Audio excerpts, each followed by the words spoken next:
மகாபாரத போரில் ஆயுதம் ஏந்த மாட்டேன் என்று கூறிய கிருஷ்ணர் ஏன் கோபம் கொண்டு ஒரு சமயத்தில் ஆயுதம் எடுத்தார் தெரியுமா? மகாபாரத போரில் 2 மன்னர்கள் மட்டும்தான் பங்கேற்கவில்லை. ஒன்று துவாரகையை ஆண்டு வந்த பலராமன், மற்றொன்று ருக்மணியின் பிறந்த நாடான விதர்ப நாட்டை ஆண்டு வந்த ருக்மி. பலராமனின் சீடர்கள்தான் துரியோதனனும் பீமனும். இதனால் யாருக்கும் ஆதரவாக அவர் போரில் பங்கேற்கவில்லை.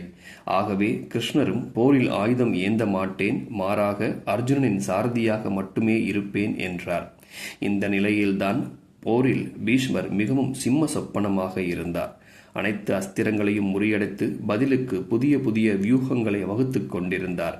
பீஷ்மர் அதிசிறந்த வீரனும் வியூகங்கள் அமைப்பதில் வித்தகரும் கூட. கிருஷ்ணர் எவ்வளவோ தந்திரங்களை செய்த பொழுதும் பீஷ்மரை கொல்ல இயலவில்லை. மாறாக பாண்டவர்களின் படை வீரர்களை கொன்று குவித்துக் கொண்டிருந்தார் பீஷ்மர். அர்ஜுனனும் தன்னை பீஷ்மரிடமிருந்து காத்து கொள்ள முடிந்ததே தவிர மாறாக எதையும் செய்ய இயலவில்லை. இதனால் ஆத்திரமடைந்த கிருஷ்ணர் ஒரு சமயத்தில் தன் நிலையை இழந்து தேர் சக்கரத்தை எடுத்து பீஷ்மரை கொல்ல முனைந்தார். உடனே அர்ஜுனன் அவரை தடுத்து, மாதவா, மறந்து விடாதீர்கள், நீங்கள் போரில் ஆயுதம் ஏதும் ஏந்த மாட்டேன் என்று வாக்களித்துள்ளீர்கள். எனினும் கோபம் தாழாது கிருஷ்ணர், அர்ஜுனா, நமது படைகள் ஏற்கனவே பாதி குறைந்து விட்டது. இனியும் பீஷ்மர் உயிருடன் இருப்பது நல்லதல்ல என்று வெகுண்டெழுந்தார்.